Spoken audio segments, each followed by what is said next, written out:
you had married him, this is where you'd be. And Terry said, no, he'd be the coach at Alabama. So I'm not sure that if SI had bought ESPN, that's where SI would have ended up. But to get back to when SI was the king, the early 80s were about the time that SI began to leave behind the last vestiges of its Mad Men existence. If any of you watched that show a few years ago. For the first 20 years of the magazine, its search for talent stretched far and wide across the Princeton campus. The managing editor would hold staff meetings in the bar of the Ho Ho Lounge off the lobby of the Time Life building. There were regular what were called pourings, end-of-day cocktail parties in the managing editor's office. And pourings inevitably poured out of the office and down the hallway. There were pourings for awards, birthdays, celebrity guests. Some editors held their own pourings earlier in the day, if you get my drift. All the writers knew, for instance, when working with the best word editor on the staff, that you needed to get your copy to him before lunch, because after lunch, he was 3 sheets to the wind.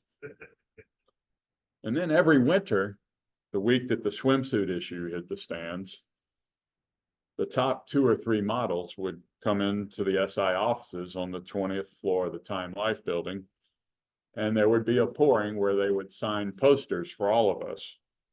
40 years later, my brother still has one in which Paulina Poroskova declared her love for him with a Sharpie right across her bare midriff.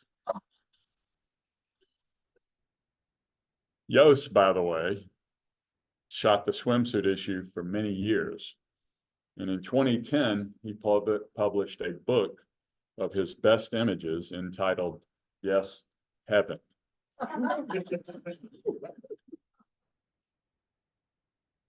Change was beginning to happen at Sports Illustrated in the early 80s. For instance, women were hired as more than secretaries and fact checkers. And fact checkers and writers began to come from schools other than Princeton. And we had an esprit de corps in that office that I experienced at only one other time in my entire career. Part of it came from the circumstances of our employment. Because of when the magazine closed every week, our work week began on Thursday and ended on Monday. So we young people in the bullpen, as the fact checkers' offices were known, were thrown together not 5 days a week, but 7. Who else had Tuesday and Wednesday off? And we developed bonds because of that last really to this day. When print is dying and what's left of Sports Illustrated makes us all universally sad. SI for years has resembled nothing more than an athlete hanging on long after his prime. Rose and Yaz making the cover were outliers. I mean, even Willie Mays, who's majestically displayed back here, as you'll see, looked ordinary by the age of 42. If you think about it, for the last century, a lot of media entities had about 30 years at the top. Radio went from the 20s until television came along. Network television went from the 50s to the 80s. Cable television from the 80s to about a decade ago. And now we have streaming. Magazines, Sports Illustrated dominated from the 60s to the 90s. I left SI in 1987 after 5 years of fact-checking baseball, which pretty much cured me of my love of baseball. When I went back in 1997 as a writer, not a fact-checker, and covering college football, not baseball, the magazine was still vibrant. I left after 5 years. Sorry, can y'all hear this? Okay, good. It's vibrating. I want to make sure it wasn't.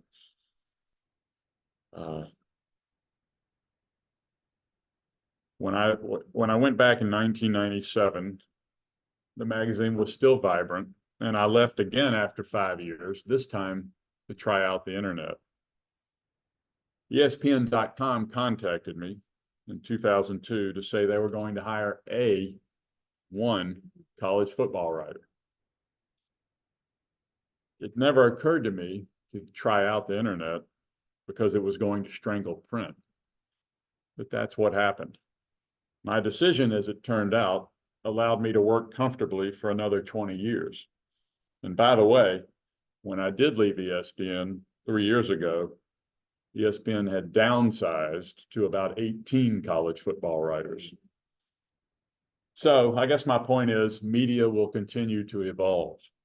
What we know is that man has told stories from the first day he learned how to communicate.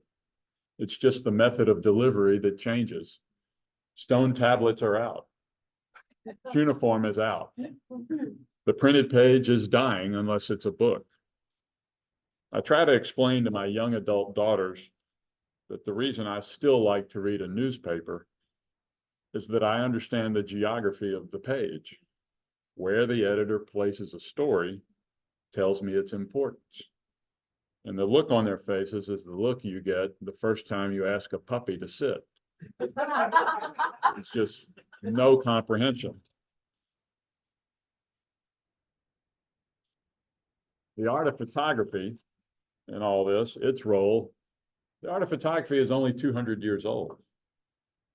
But as long as there are people with the talent of Walter Iooss, there will be a market for their work. Upon publication of his book, Heaven, Walter told Vanity Fair, "A lot of people would like to have my job. I'm happy I have my job. I'm not lying about it. It's a hobby. I've been paid to do a lot of wonderful things all over the world." Well, we have certainly been the beneficiaries of his hobby, and that's surely his word, not mine, for more than 60 years. And we are really lucky that some of his best work is gathered here, exhibited at the Housatonic. So I'm delighted y'all are here. Kathryn and I are going to talk a little bit, and we'll take some questions, and hopefully it'll keep going well. Thank you very much for listening.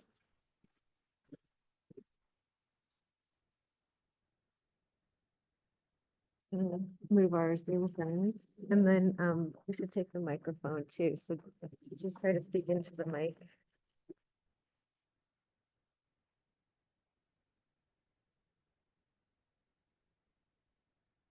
Thank you, Ivan. My pleasure. I think it should not go unsaid in the honoring of icons that we are with one. Truly, I mean, I read countless college football articles with your name and the Vile Heinen, made quite an impact on the sport. And it's a real honor to have you here as part of the exhibit. Appreciate that.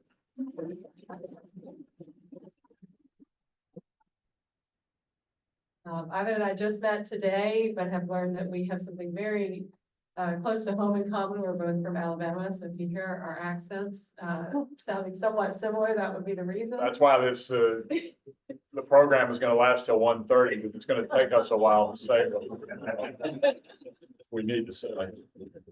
We have both become New Englanders though in our time. So so thank you. So we are we're open to questions from both the Zoom and also those who are here in the room. It's good to see all of you, and go back to you.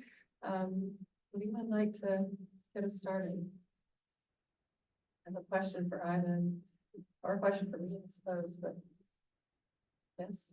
Had you always been interested in sports since you were a child, or was it something that you grew to love? I think, where should am I repeating the questions for Zoom? Is that?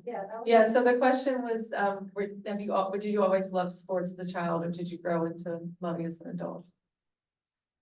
Well, I grew up, having grown up in Alabama. I mean, I was inculcated in the church of college football with a very young age. And also we had a housekeeper that was a big baseball fan, and she brought the sporting news every week to the house, and that's how I literally learned to read in her lap. I learned to read the sporting news. So it was this was what, as a kid, what I wanted to do was be the play-by-play announcer of the Braves, the Atlanta Braves, because that's who we grew up watching. But I had a high school teacher who told me I could write, and so then okay, I'd rather do, she gave me some confidence, and off I went. Very cool. Yeah, I'll echo that. Just gonna echo that. Just grew up in the church of college football. Yeah. Without a football in the backdrop of everything, every family event, everything. Auburn is there too. They just weren't in the backdrop of my family. But they certainly have been as well. You can't escape it. Yes. Hi, you have many of our students here who love writing English papers. Thank you so much. They're gifted as well. What, obviously, we do academically versus what you have done as a journalist, where do you see the best thing that you learned from your college professors that you were able to take into your career as a journalist? The question is, what did you learn from your college professors that you've been able to take into your career as a journalist? Everything there. Let me get out this list you did. I think story structure, you got to get them into the tent as an old journalism. You have to write a good lead to a story, because if they don't read the first paragraph, they'll never read the second. And then a lot of it, I mean, it's obviously learned. And the trick I always used for a story was, if I was going to call my brother and tell him what I just saw or who I just met, what would I tell him? So, that sort of would get me started. But general, you got to have the right tools to do it. You got to have grammar. You've got to have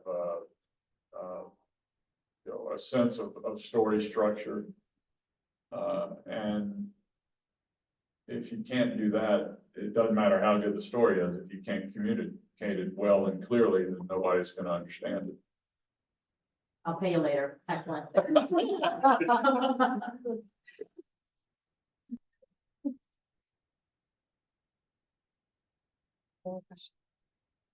Yes.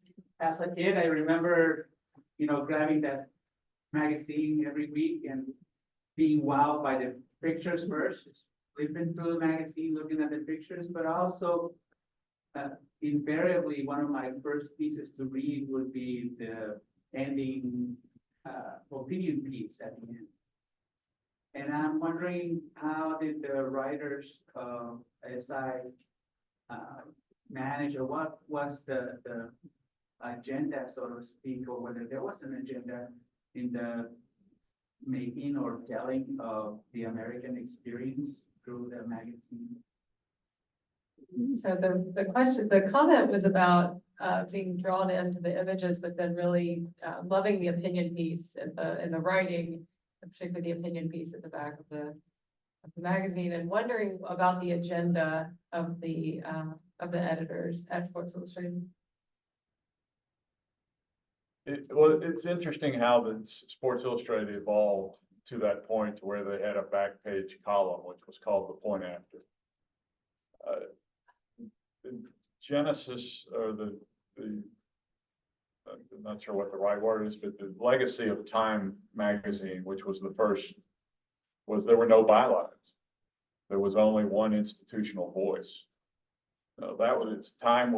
Time began in the 20s. SI did not come along until the 50s, and there were always bylines in SI, but and there were always, through the writers, sensibilities, but there was only one opinion section in the magazine, and that was in the front. It was called Scorecard.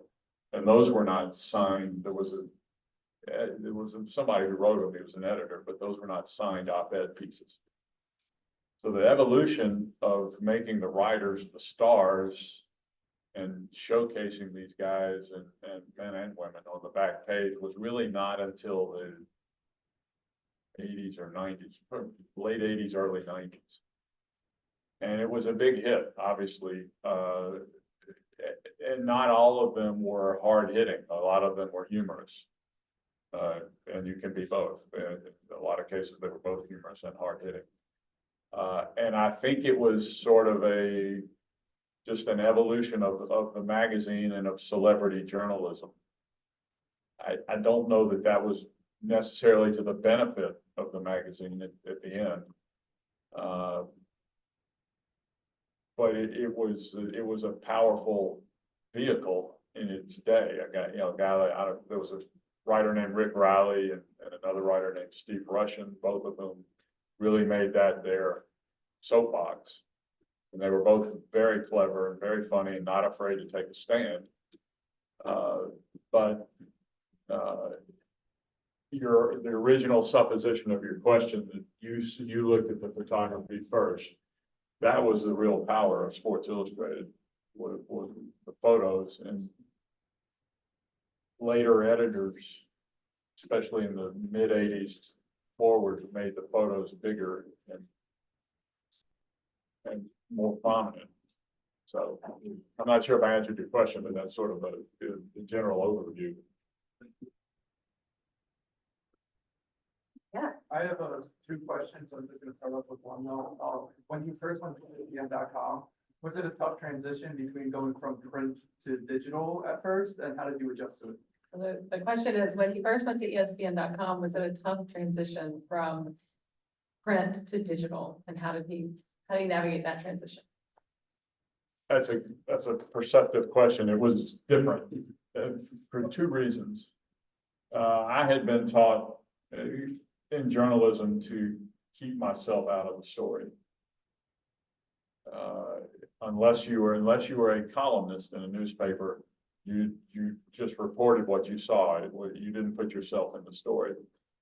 Well, the internet is all about your sensibility. It's all about what you saw, and it's a lot more personal than that. And it took me a while to learn how to do that and feel comfortable doing it. The other thing that was different is when you worked at a newspaper with a finite amount of space each day, or a magazine with a finite amount of space each week, you only covered what was in season, really. And my first 2 or 3 years at ESPN, I did what I had always done. When football season ended, I covered college basketball. When college basketball ended, I went and covered golf. And then at the end of the summer, I made my way back to college football. Well, it slowly dawned on us, it's like I remember reading years ago about an experiment, a psychological experiment with monkeys, where they had them walk in a cage, and then they opened the door to see how long took them to get out. A lot of them just kept walking this way. Well, it just finally dawned on us that, we don't have to write what's in season anymore. That if we wrote about college football for 12 months a year, people would come read it. But it took 2 or 3 years for that to dawn on me. I was still doing what I had always done. Finally, I quit covering golf after I had been at ESPN 3 years. And I thought, I don't need to do this anymore. I can just go cover college football. So that was the biggest difference, I think, those two things. And the next question I had was, it's actually about college football. I was reading your article yesterday on the state of college football going into 2023, but now going into 2024, and with the playoff expansion, NIL, and then something came out today about the NCAA trying to ban prop bets on players because they are student athletes still. I just wanted to get your thoughts on how college football is changing, and it has changed over the last 40 years, and how you think the future of it is. Yeah, so the question is about the state of college football. It's referencing an article he read just last year about the state of I wrote about the state of college football in 2023 and all of the various things that have already changed in 2024 going into the next season, kind of where we are now. So you figured out why I retired, have you?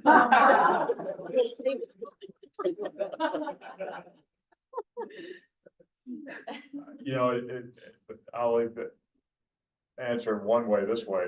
When I wrote my proposal to write the biography I'm writing of Frank Leahy, and he was the coach, he was a coach in college football in the 40s and 50s. Second most successful coach in the history of the game to New Brighton. The editor who I pitched said, well, why don't you write about, you know, it's, you know, we're in a state of upheaval in college athletics. Why don't you write a book about that? That's what's going on right now. I said, I promise you that in the 6-8 months between the time when I handed you the manuscript and when the book hit the stores, it would be obsolete. Everybody, every coach and AD that I talked to the last 2 or 3 years would say, in 5 years, I don't know what it's going to look like, but it's not going to look like this. And we don't know where it's going. So, as much as it is changing, and as much as the old model has been left behind, and as much as those of us who fell in love with the old model are concerned that this, what they're doing now is not sustainable. TV ratings were up last year. You know, so we're all still watching it. And again, it's going to change dramatically. You know, if student athletes, a term nobody likes, you know, kids on campus who are playing become employees or quasi-employees, that money will probably, the money that will probably go to them will in all likelihood be taken from non-revenue sports. You know, my favorite way of describing college athletics, the model that we are blowing up now, was we've all seen It's a Wonderful Life, right? So you remember when they're doing the run on the bank and the guy wants his $17.50 and Jimmy Stewart says, well, I don't have your money. It's in her house and his house and his house. That's what college athletics is. The money that is brought in by football and basketball, and in some cases women's basketball, is then funds the other sports. Is that necessarily fair to the kids who are playing the sports that are making the money? No, of course not. But that's the model that we have. And you can argue, and I would always argue that the idea that you're getting a free college education is a pretty powerful form of compensation. You know, having paid for children to go through college, I would certainly vouch for that. For some reason, that has not gotten any people don't care about that. You know. And, you know, we are kind of where we are. Everybody, and the only other thing I'll say, because I really could, you know, we could talk about this forever, is that they're all are looking to Congress for a uniform set of rules that all of college athletics will operate under, rather than, you know, this judge saying this in this state and that legislature doing that in that state. But Congress can't do its own work, so how can we expect them to do college athletics? So I don't know is my answer. Okay, thank you so much. I want to piggyback on that question. I read an article that you wrote about Saban's retirement, Nick Saban's retirement. Do you believe this is why he left, and where do you see him in the next phase of his career in relationship to where college football is going? Quietly playing golf with Terry, or an advocate for what he thinks it should be? Probably both. You know, Nick will not be quiet, but he does like to play golf. Excuse me. I think it had a lot to do with him deciding to retire. The story goes, and I've heard it from a couple of people, that you know, coaches, when the season ends, they bring every player, especially the ones returning next year. They bring them in for post-season interviews and to talk about the plan for the season ahead. And every single player who came in to see Saban after the season ended, bless you, asked for more playing time and asked for more money. And he's 72 years old and been doing this for 50 years, and he just went, yeah, okay, I'm out. You know, that's not what he was in it for. And you know, coaches they are the most competitive people I've ever been around. But they are also teachers, and they all got into it because there was a teacher or a coach that had an effect on them, and that's what they decided to do. And that relationship, again, is sort of up for grabs right now. As players, a lot of them hop from school to school, thinking that grass is greener. You know, the first time they have a setback in college, which I'm sure we've all had, you know, they get up and leave and go somewhere else rather than just work through it. You know, and I'm beginning to sound like I'm about to say harumph, and maybe I am. But, you know, that's that relationship again that has always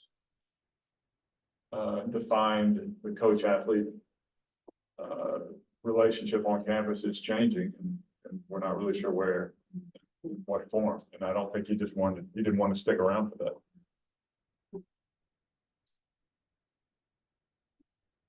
Questions? Yes. Oh, I see you back there. I'll come to you next. Yes. What was your favorite season of college basketball to cover? The question is, what was his favorite season of college basketball to cover? Well, I'll give you the caveat that the last college football season I covered was about 1998 to any great degree.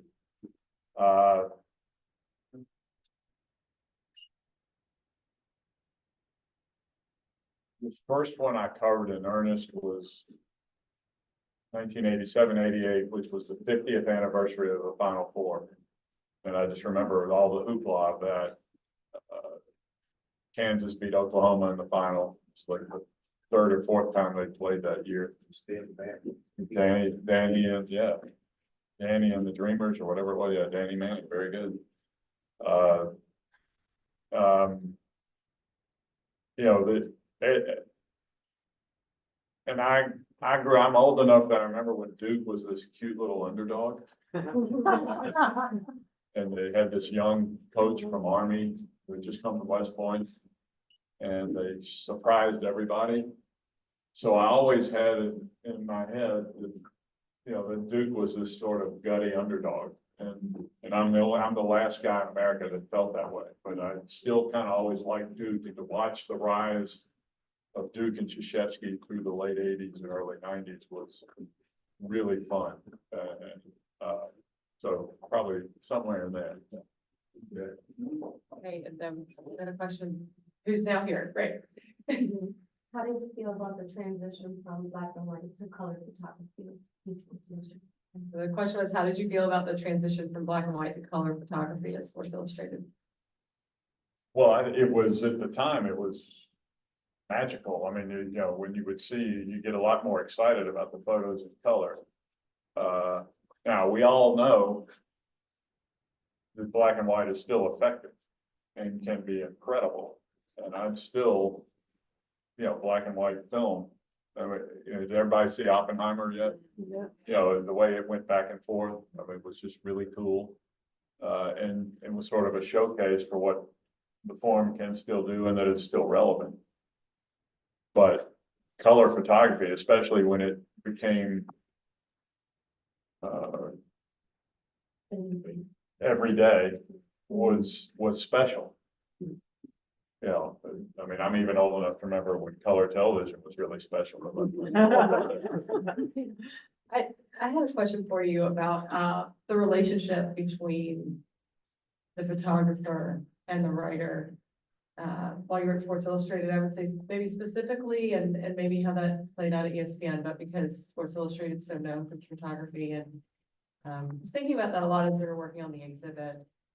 As we were providing copy for Walter's images, I really thought a lot about how that played out in real time.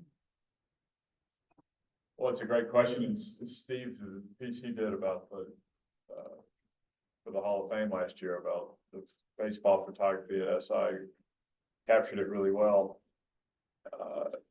You know, writers show up with a notebook and a voice recorder, or now these days, just an iPhone, you know. Photographers show up with bags of gear, you know, and they gotta be there early. And the smart writers get there early too, but you know, they've got to get there early and get set up. And this was always the key for me. Writers were indoors. They were in the press box.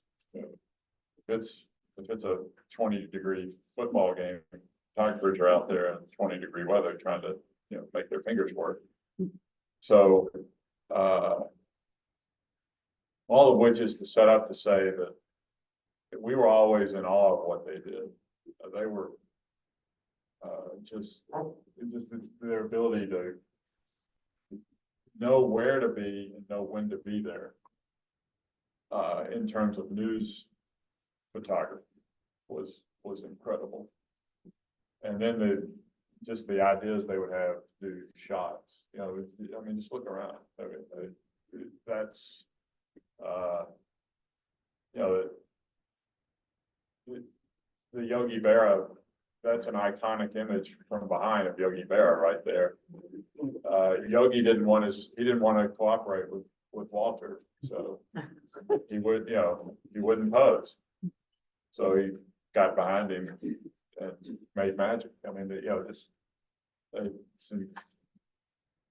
we were just always it was sort of a mutual admiration society, I think, between the writers and if you were smart, you catered to them and made sure they you know, try to get them to help you. I mean, you know, and tell them what you're thinking about, working about, ask them what they were doing.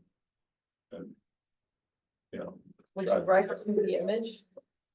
You wouldn't write to the image because we didn't usually see the photographs before we had written. Editors would edit to the image a lot. I think that's fair to say. And certainly a prominent image and, you know, contributed to what the headlines and the cut lines on the photos were. You know, we've all seen the just god awfulest puns ever, you know, based on photos, which was always a Sports Illustrated specialty. But you didn't know what they had, you know, but you had to go right. Like a game ended, you had to get your story in by the next morning.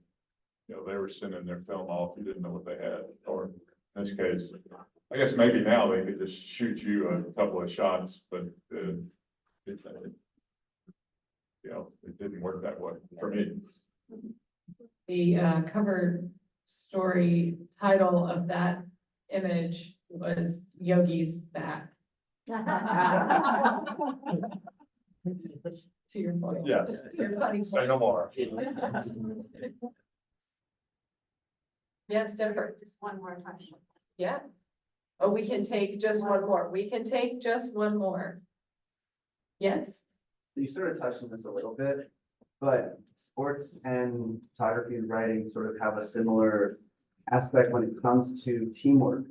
You talked about can you elaborate more on the connection between the writers and the photographers and how all of you work together as a group to succeed in your endeavors? Yeah, so he's asking just to elaborate a bit more on how the writers and photographers work together to succeed in what they were doing. Well, if you knew that a photographer had to shoot, like if you were doing a profile of someone and you knew when he was doing it and you could be there, that always helped. Because the photographers always, the good photographers had a great way to get their subjects to relax. Just try to be yourself so I can capture it. And that's what, as a writer, you wanted to see that person without artifice, if you could figure out how to get to that point with them. And a lot of times the photographers, because they were on the field, knew the athletes, and they were there regardless of who the writer was. A lot of times that they had a better relationship with the athletes than you did. It was my experience. So if you could lean on the photographer for help in establishing that relationship, you know, that was a great help. When I covered golf, you know, golf photographers, they're carrying these huge lenses, and they always had a helper to help, you know, carry stuff. And they are, you know, they're walking miles a day carrying that stuff. Those guys were always were just so impressed with their stamina and their, you know, their physical shape, you know. They always knew the right, and they knew where the story was on the course, and they were always there to get it. So I made sure I was checking in with them constantly. Where are you? What's going on? Sorry, Kat, there's one question from the chat. Oh, okay, there's a question from Zoom. Yes. What is your favorite dimension of sports that photography, writing, and video struggles to capture? That'll be our last question. They see it in the chat, so. Wow. The question- I don't know that I could even repeat it. What is my favorite dimension of sports that photography, writing, The video. or video struggles to capture? I think probably that the essence of competitiveness that makes the great athletes who they are. And a lot of times they have sacrificed a lot of things in their life, including personal relationships, because they have to succeed. And I'm not sure we always are very good at, we're very good at celebrating that success. We're not very good at capturing the cost of that success. You know, I'm writing this book on this coach who's been dead 50 years, and I spent time with one of his older children who's now 85. And she said, "What are you going to call the book?" And I said, "I don't know. What do you think I should call it?" And she just looked at me and she said, "The Need to Win." Like, whoa. So I'm not sure we fully understand as the mere mortals that we are, how different these men and women are, and what compels them to do what we celebrate them for. So, Photography captures that. it can, I mean, you know, writers can, video can, but you have to be there and understand, you know, if you see him working out, you know, we see LeBron do what LeBron does. We don't see him in June at 5 a.m. doing what he does so that he, at age 38, he can still do it. So, thank you. This was fun.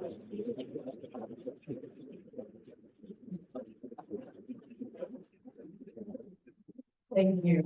That's really a gift. I just want to make a plug for our next event, which is going to be April 10th with Walter.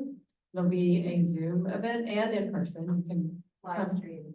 It'll be live streamed here, and he'll be on Zoom, talking about his career.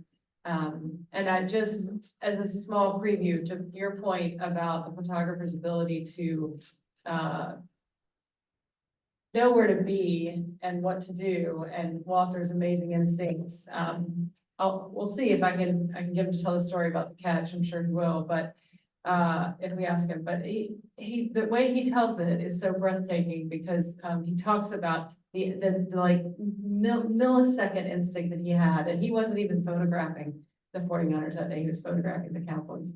And he had this instinct, and he said it, could see the play, and he just put his camera up and just snaps and just got it. It's anyway, you have to come on the 10th to hear him tell it, because what he tells it is just, it's like he embodies it as he's telling the story. It's really remarkable. So join us then, please. We would love to see you again. Thank you for coming.